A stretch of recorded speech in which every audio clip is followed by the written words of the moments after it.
doorway, stumbling over something on the floor. He reached for the door frame to regain his balance. "What are you doing home?" He stepped into the hall to block her access to the kitchen and give himself a chance to explain. A breeze brushed cool against his skin, and he heard the weight sewn into the fabric of the lace curtains that covered the sidelight knock against the wainscoting. "You left the door open. Catherine?" A floorboard creaked to his left. Ferguson turned. "Joe?" The front door latch clicked close across the doorplate. The breeze stilled. "Who's there?" he asked, no longer certain. Sensing someone behind him, Ferguson spun and whipped the cane, but the tip struck the wall, knocking a picture frame to the floor, glass shattering. He drew the cane back and coiled to strike again when something thick and solid struck him across the calves, knocking his feet out from under him. He fell backward, his head hitting the floor with a dull thud. Before he could recover, the intruders had flipped him onto his stomach, a knee pressed between his shoulder blades, driving his sternum into the hardwood. They yanked his left wrist behind his back, then his right, binding them. "Get off me!" One on each side lifted him to his feet. He heard noise coming from the kitchen, a third person in the house. "What do you want? Just take it and leave!"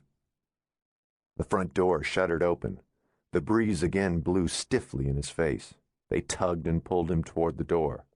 This was not a burglary.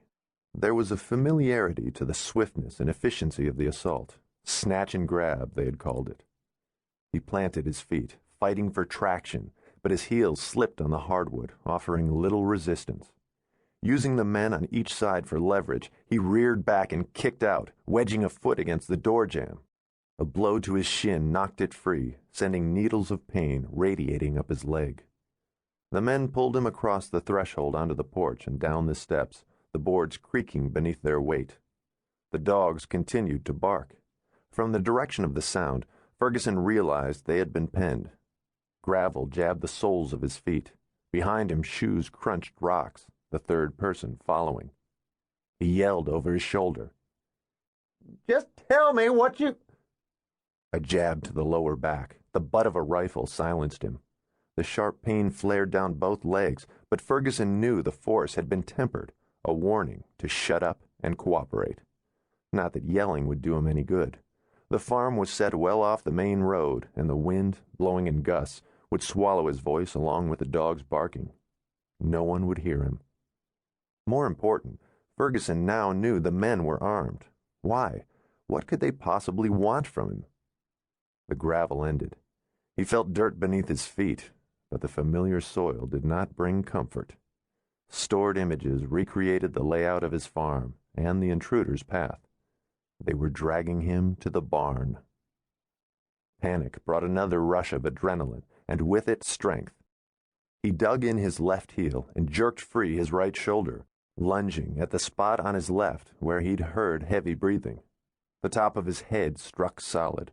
A man groaned and swore. Ferguson spun and kicked, missing, shuffling around the yard like a blind rooster. He hit another mark, drawing another grunt, then bull-rushed forward. The butt of the gun crashed into the small of his back. This time it was no warning. The pain buckled his legs, and he collapsed, rolling on the ground, fighting to get back to his feet. A kick drove the air from his lungs. Another caused him to bring his knees to his chest and curl into a fetal position. "Enough!" The voice was deep, authoritative. The beating stopped. "Get him up." The men lifted him by his arms and carried him the remaining distance. His shoulders burned from the strain. His ribs felt like they were on fire. The barn door creaked open. After a few more steps, the men dumped him on the ground. Ferguson lay curled in a ball, coughing and wheezing, struggling to catch his breath while smelling the odor of damp straw, sawdust, and manure. His daughter's horse thumped about its stall, anxious. Overhead, pigeons disturbed from the rafters flapped and fluttered. The intruders lifted him to his knees, but the searing pain in his side caused him to slump, head bowed. Despite the cool temperature inside the barn, perspiration